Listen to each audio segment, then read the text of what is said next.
kung sa lahat, sa katapusan ng lahat ng ito ay magtagumpay si VP Sara at maging presidente, maraming mga karir ang matatapos dahil sa mga pangyayaring ito. Naniniwala si Attorney Trixie Cruz Angeles na wala ng supermajority sa Kongreso na pipirma sa impeachment complaint laban kay Vice President Sara Duterte dahil sa nalalapit na 2028 national election. Naninimbang naan niya ang mga kongresista dahil alam nila na paniguradong mananalo si Sara Duterte sa pagkapangulo sa darating na presidential elections. Marami din anyang matatapos ang karera. Oras na maupong Pangulo ang isa pang Duterte na mas matapang pa sa kanyang ama na si dating Pangulong Rodrigo Duterte. Senado po ay napaugong last week, no, na magkakaroon daw ng pagbabago which is hindi naman itinatanggi ng liderato ng Senate na yung pagtatangka na agapan daw nila, yun yung kanilang termino. At iba-iba yung mga minsan yung mga pahayag nila minsan conflicting, no? May pahayag din itong si Senador Loren Legardo, wala namang ganoon na pag-uusapan.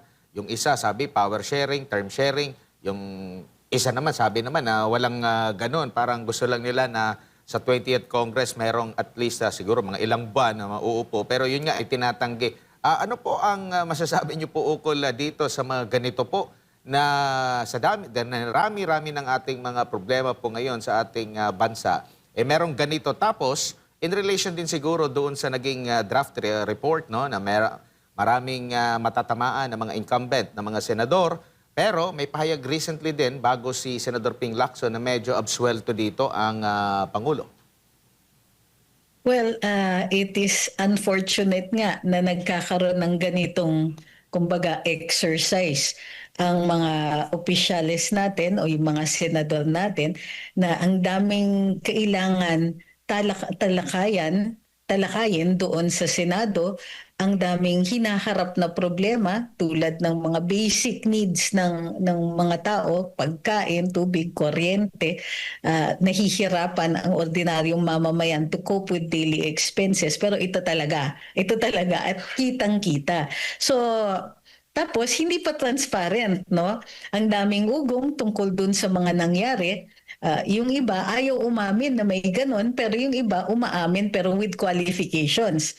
So, ang maliwanag dito, naiintindihan natin kung bakit sinasabi na hindi talaga mapagkakatiwalaan ang ilang mga opisyales natin, lalong-lalo na after this Senate exercise in futility, kumbaga.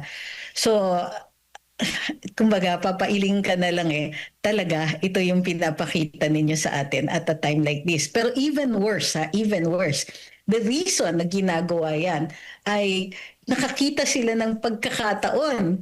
Kumbaga, ginagamit nila yung current na impeachment proceedings para isulong yung mga pansariling interes. Of course, from the start, yung administrasyon, nakikita natin na maliwanag yung paggamit ng, suddenly may mga nabubuhay na kaso, suddenly may kasong nabubuksan, suddenly may mga kasong biglang sumusulong, at ginagamit ito blatantly harap-harapan sa atin ng mga opisyales both in the executive and in the Senate.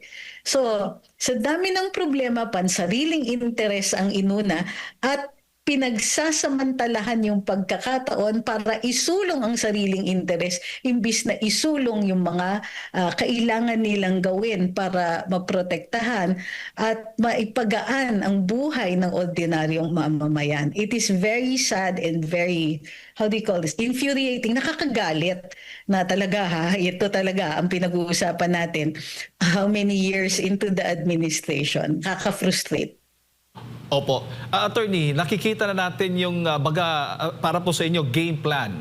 Unahin natin, kung sakali mang umusad yan doon sa Kamara, didirekta yan doon sa Senado, tapos mismo ang Senate President nagsabi na forthwith, kaagad-agad ay sisimulan ang impeachment complaint laban kay Vice President Sara Duterte. Ngayon, kung sakali mang maaresto itong ilan nga sa mga senador na nasa minority dahil nga doon sa flood control scandal, ang mismong DOJ na nga nagsabi, yung ombudsman nagsabi, naka-standby na yung kanilang arresting team. mababawasan ngayon ang pro-Sara team dyan po sa Senado. Attorney, sa tingin po ninyo? Pero babagsak din ang kredibilidad ng administrasyon at mga senador na naked ambition talaga ang pinapakita nila. Ganito yun eh. Hindi tayo tututol kung nakikita natin na fair ang proceedings. Hindi tayo makakaimik o makakapagprotesta kung nakikita natin na hindi naman nila ginagawa ang lahat para lang maisulong itong reklamo for impeachment. Pero pag pinapakita nila sa atin yung ganitong gigil nila at yung enthusiasm nila para lang maisulong yung kaso laban kay VP Inday, regardless of the lack of evidence, regardless of the lack of logic, kumbaga dun sa mga reklamo, kumbaga hindi sila, ang wino-worry ko is why are they not even worried about the public mistrust doon sa kanilang ipinapakita. Alam natin na all of this is just a cover. Gumagalaw lang ang lahat ng ito dahil mayroon silang makukuha dito. Mayroon silang naisusulong sa kanilang mga interest. Hindi ito tungkol sa transparency, hindi ito tungkol sa accountability kasi kung transparency at accountability lang, doon pa lang sa inquiry sa House of Representatives ay mas makakakuha sila ng maayos na impormasyon. Kung hindi lang nila kumbaga halos openly ina-attack ang Vice Presidente. But since nag-umpisa sa ganyan, sa haba-haba ng prosesong nangyayari, pabagsak lang ng pabagsak ang trust and approval ng mga taong gumagalaw dito. Kumbaga, this is supposed to be democracy in action, di ba? Kung ayaw ng mga tao yung ginagawa ng kanilang mga elected officials, konsiderasyon yan na sa susunod na eleksyon hindi na kayo makakaulit. Pero tila walang takot sa ganitong klaseng reprisal ang mga senador at ilang mga opisyales natin. So yes, posibleng makuha nila yung gusto nila, but hindi nila magagawa ito with any measure of credibility. Kung dahas at unfairness ang pinapakita nila, hindi kitang-kita yan ng mga taong nanonood. Hindi nila maitago at may repercussions yan sa 2028 elections, no matter how this goes. Opo, at yan din ho ba ang sa tingin po ninyo ang naiisip, tinitimbang-timbang ngayon ng ilang mga senador na hindi po lumagda doon sa nag-leak na document ng draft report kaugnay nga po dito sa investigasyon ng Senate Blue Ribbon Committee doon sa flood control scandal? Opo, dun sa BRC report nakita na merong iba nga na nag-withdraw pa ng kanilang signature. Alam nyo, historical document kasi yan eh. At the end of the day, future generations ay makakabasa nito at makikita ang konteksto ng mga ng Blue Ribbon Committee hearing na yan. Makikita din later on, magagamit ito bilang konteksto dito sa impeachment attempt kay VP Inday. Kumbaga, this is objective evidence na nagpapatunay na mayroong ganitong napaka-irrational na report na lumalabas, napakakulang, na may killing, kitang-kita na na pati yung manner kung paano ginawa yung inquiry na ito, supposedly nga in aid of legislation, pero ang nakikita natin dito ay in aid of protecting certain people from accountability dito sa flood control scandal. Lahat yan, all of that will be taken into consideration, and yes, lahat yan itatala sa kasaysayan. Opo, at syempre, maapektuhan, tulad mo nasabi po ninyo, kung i-endorso o susuportahan ng mga senador o ng mga kongresista itong impeachment complaint kay Vice President Sara Duterte, ang nakikita po niyo maapektuhan ang kanilang trust at approval rating, lalo na't ngayon nakikita natin malapit na ang 2028 elections. Sa inyong pong nakikita, pinaghahandaan na yan ngayon ng mga kongresista, ng mga politiko, attorney? Oo. In fact, consideration yan. No? I'm sure may ilang mga kongresista na alam natin, maliwanag, na sila po ay nag-iisip. Kaya wala tayong naririnig na may supermajority na o may ilang mga partido na nagsasabing kami ang nasa forefront dito. Kami po ay solid ang boto namin for this and that reason. So nakikita natin na hindi na ganun ka-belligerent, hindi na ganong kaangas yung mga statements ng mga representante dito sa mababang kamara, ano? Medyo mas subdued sila. Mas ano pa nga, mas excited pa yung Senado, nakikita natin. Pero yung House, unlike last year, mas subdued sila.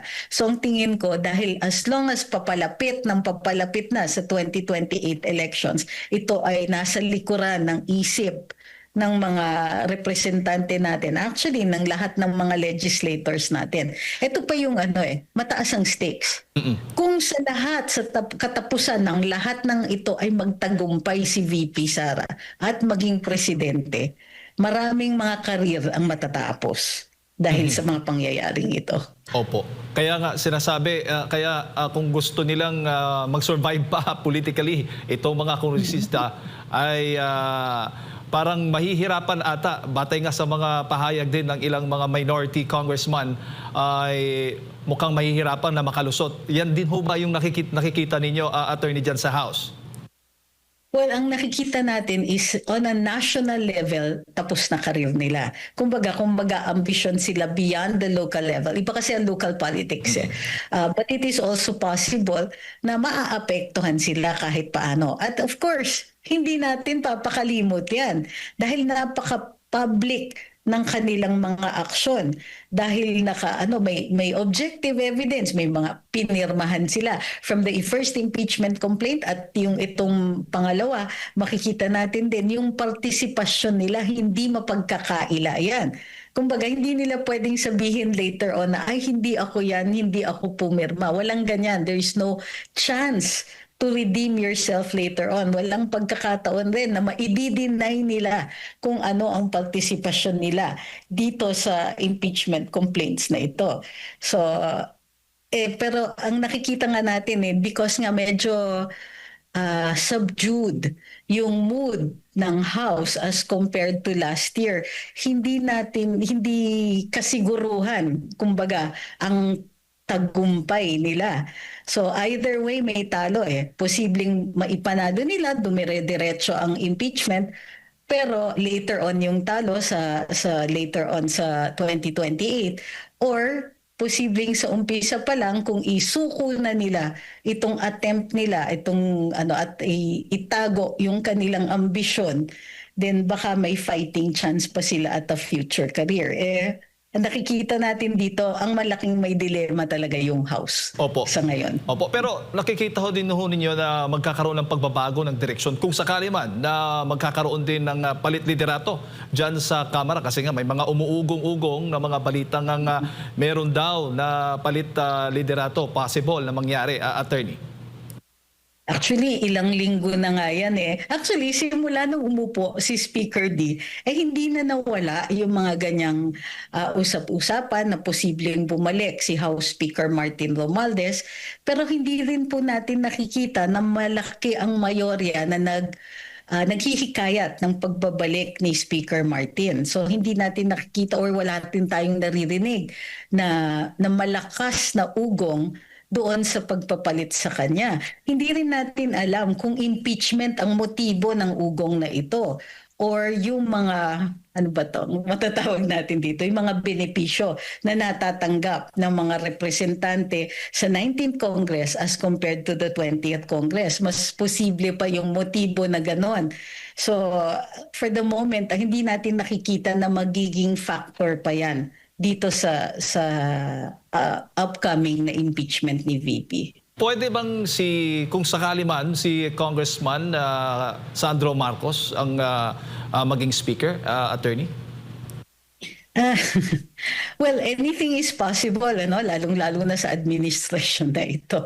Nakikita natin, di ba? Halimbawa, isang napaka-popular na vice presidente, ilalagay ninyo sa impeachment. Parang medyo may level na surreal yung mga ganito. So, yung possibility, well, of course, possible. Kaanak ng presidente yan, madali makakakuha yan ng boto. Pero ang tanong is, will he be experienced enough? Kaya na ba niyang i-handle yung ganyang klaseng responsibility and power ng with this limited experience? Wala namang question, matalino naman si Congressman Sandro Marcos. Pero iba talaga kapag experienced ka, bihasa ka doon sa larangan na ito. He's only a second term congressman. Pero kung siya po ay umabot sa punto na maging House Speaker, hindi natin alam if that will even be good for him. Kumbaga, iba yung level na yon eh. Makikita talaga lahat ng maliliit na mali mo. At may repercussions kahit ang maliliit na pagkakamali. For somebody so inexperienced to be in that kind of position and that to handle that kind of power, hindi yan magiging madali. So we're not sure if that will even work for him. Opo. Yes, naririnig natin yung ganyan, but it might not be good. Opo, huli na lang, attorney, kung dyan sa Senado papalitan, kung matutuloy yung pagiging Senate President ni Senator Laura Legarda, ay magbabago ho ba may pagbabago ho bang mangyayari yung mga plano ng impeachment against Vice President? Posible po yung mawala?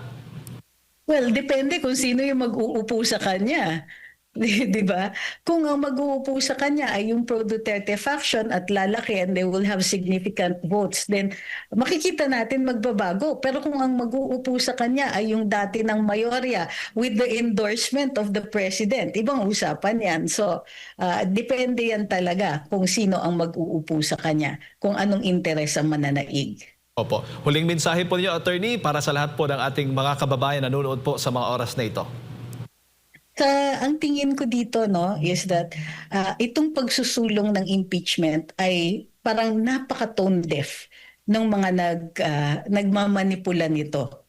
So, imbis na pakinggan ang daing ng mga tao para sa transparency, imbis na makinig na ang daming kailangan asikasuhin na problema from simple traffic to yung bigat at complexity ng healthcare system natin at saka yung pagkain na napakamahal. From simple matters of survival, simple but very devastating matters of survival, impeachment talaga ang inaatupag. So mahaba na ang memories ng mga tao, salamat sa social media. Ito po ay magkakaroon ng repercussions sa 2028 elections. Kumbaga, baka sa kanaisan ng ilang mga opisyal natin na mai-prevent ang isang vice president na maging presidente, si VP Inday na maging presidente, sa gigil nila na ma-avoid yung gano'n na outcome, baka sa kakagawa nila ng ganito ay mas secure pa nila, maging sigurado ang liderato ng isang Sara Duterte sa 2028. So dapat maingat sa kanilang actions at dun sa kanilang projections ang mga nagmamanipula o ang mga forces sa likuran ng impeachment complaints na ito.